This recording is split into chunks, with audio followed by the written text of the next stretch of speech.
Hi, welcome to the Safety Circle, a production of the Loudoun County Fire and Rescue Public Education and Information Office. I'm J.B. Anderson. And I'm Barbara Barton. Each month we'll bring you segments on fire prevention, crime prevention, and life safety. The first segment will include the Safety Spot, a series of life safety and crime prevention, fire prevention articles designed to help protect you and your family and loved ones from injury and death due to accidents or fire. From the inside out is going to be the aspect of fire and rescue from the side that you don't usually see, and we'll be explaining those details to you. PERT Tips will be a segment on crime prevention or life safety brought to you by a member of the PERT team. PERT is the Public Education Resource Team, comprised of Virginia State Police, Loudoun County Sheriff's Department, Leesburg Town Police, Loudoun County Fire Rescue, the Department of Forestry, and Victim Witness. Each month we'll have a segment from one of those agencies. What's happening is going to be the non-emergency activities listed in your area for upcoming events such as bingos, dances, dinners, and other activities. And of course there will be other segments of vital interest to you as citizens of Loudoun County. We hope you'll enjoy the show.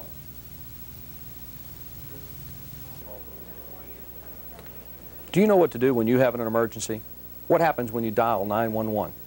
Well, this will be the story of Dial 911, how to report an emergency. When you have an emergency, if you need police, fire, or rescue, you will need to know what to do, what to say, and how to react in that emergency. For example, what if you need the rescue squad for an injury or an illness? Let's watch and see how a 911 call actually happens.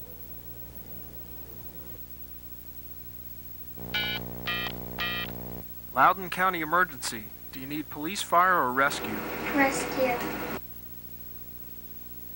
Okay, where do you need them? 18 North King Street. At 18 North King Street. Mm-hmm. What's the problem there? My dad fell off the ladder and he can't move. Your father's fallen off the ladder. Is he conscious? No. Is he awake? No.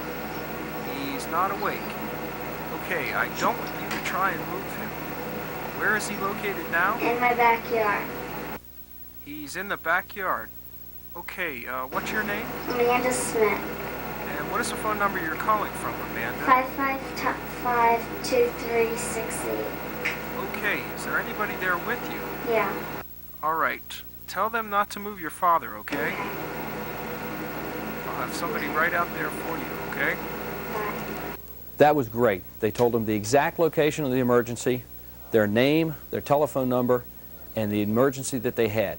But what if you needed a law enforcement agency, such as your local police, state police, or sheriff's department?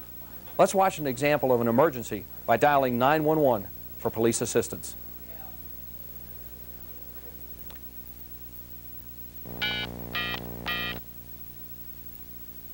Loudoun County emergency. Do you need police, fire, or rescue? Police, someone's breaking into my house. Okay, where do you live? 18 King Street. And what part of the house are they trying to break into? A window. A downstairs or upstairs window? I'm upstairs. Are you sure it's a person trying to break in? Yes. And is it in the front or the back of the house? It's on the side. All right, I want you to stay on the line with me. We're going to send the police out there, okay? I want you to stay away from the window until I tell you to go unlock the door to let the police in, okay? That was great again. They not only provided the exact nature of the emergency, their location, exactly where they lived, but gave them their name and the phone number they were calling from. And always remember, stay on the line until the dispatcher hangs up. They may have additional questions. But what if there was a fire in your home? Would you call from your own home? Absolutely not. You should get out of your home as quickly as possible. Go to a neighbor's house to dial 911. And you should have an escape plan in your home. You and the entire family should sit down and plan where to meet outside so that everyone meets at one location, a telephone pole, a mailbox, something that's stable and in place, and then send someone to dial 911. Now that you've reported your fire, rescue, or police emergency, what happens at the other end of the phone? What happens when you dial 911? A whole lot. Your call will first be answered by a call taker who will say, "Loudoun County emergency, do you need police, fire, or rescue?" That will allow them to direct your emergency to the proper dispatch, either police or fire rescue. When the dispatcher answers, the telephone number and the address you are calling from will appear on the computer screen. ALLY, the automatic location indicator, and ANNY, the automatic number indicator. Two dispatchers will usually answer. One will ask questions to get information while the other listens. While the first dispatcher is verifying the nature of your emergency and your location, your name, and your phone number, a second dispatcher will be listening, and they will begin to dispatch help for your emergency as soon as they have the necessary information. Remember, stay on the line. Let the dispatcher hang up first.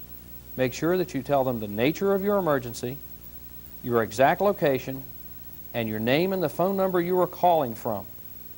Remember, don't panic. Help is on the way.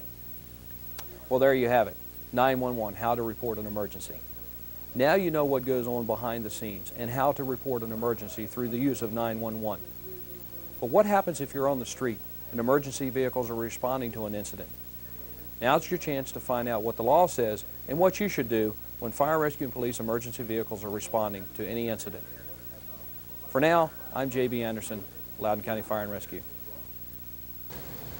Thanks, JB, and thanks for joining us, viewers, on this portion of the Safety Circle. What we've been talking about is emergency responses, and one of the things that people often ask us in the line of public education is, what should I do if an emergency vehicle approaches me? If you're driving and it's a multiple lane highway, the best thing to do is to go to the closest edge of the road. If you're in the middle of the highway and there's nowhere that you can go safely, then the best thing to do is to stop where you are, allowing that emergency vehicle operator enough time to stop themselves and let them direct the path where they want to go. We would also like you to know that these drivers of the emergency equipment operators have to take special schools and are in the classroom and in practical situations before they're allowed to pass this course and drive in their area. One of the problems that we do find in the line of emergency management is that if a multiple piece, meaning several pieces of emergency equipment, have to respond to a scene, that sometimes a driver will assume that there's only one piece of apparatus that's responding, and they may pull back out into the highway without looking for a second or third piece. So we want our viewers to please remember that it may not just be one ambulance, one fire truck, one police car. There may be multiple pieces, as we say. So please be careful of that.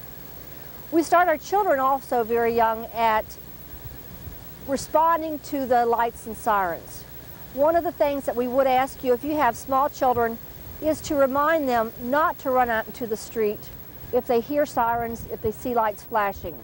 But one of the things that we do also tell the children is that if they're in the car with mom and dad, grandma and granddad, whoever they're with, it's okay for them to say, hey, there's an ambulance coming, there's a police car coming, there's a fire truck coming. That's one of the few times that we tell kids that they can bug the grown-ups while they're driving. We want to thank you for joining us today. And please, if you have any questions about emergency equipment and its operations or any life safety questions at all, please contact either myself, Barbara Barton, or J.B. Anderson, my partner, at 777-0333. We're located at the Loudoun County Fire Rescue Training Center, and we'll be glad to help you if we can find someone who can. Thank you. Hello, my name is Dana Malone, and I work for the Virginia Department of Forestry here in Loudoun County as an area forester. This is a friendly reminder that beginning this Sunday, March 1st, there's a springtime 4 p.m. burning law that goes into effect and runs through May 15th. During that time frame, it's illegal for anyone to have an open air fire before 4 o'clock. Legally, you can burn after 4 o'clock and up as late as 12 midnight. After that, the fire should be dead out. I'd also like to caution anyone that even when you legally burn after 4 o'clock, please use common sense. If it's a windy day, especially a windy day, please refrain from burning, because the chance of an escape fire certainly is much greater.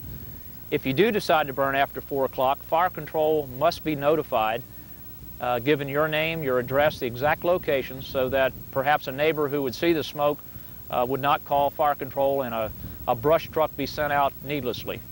The reason we have a 4 o'clock burning law that begins March 1 and runs through May the 15th is because the springtime is the most critical season to have an escape fire. It's quite breezy right now. We're almost to March, but without question, the month of March is the windiest of all the months, certainly in this area of the northern Piedmont. Temperatures rise dramatically, or relatively dramatically, from the 1st of March to the end of March.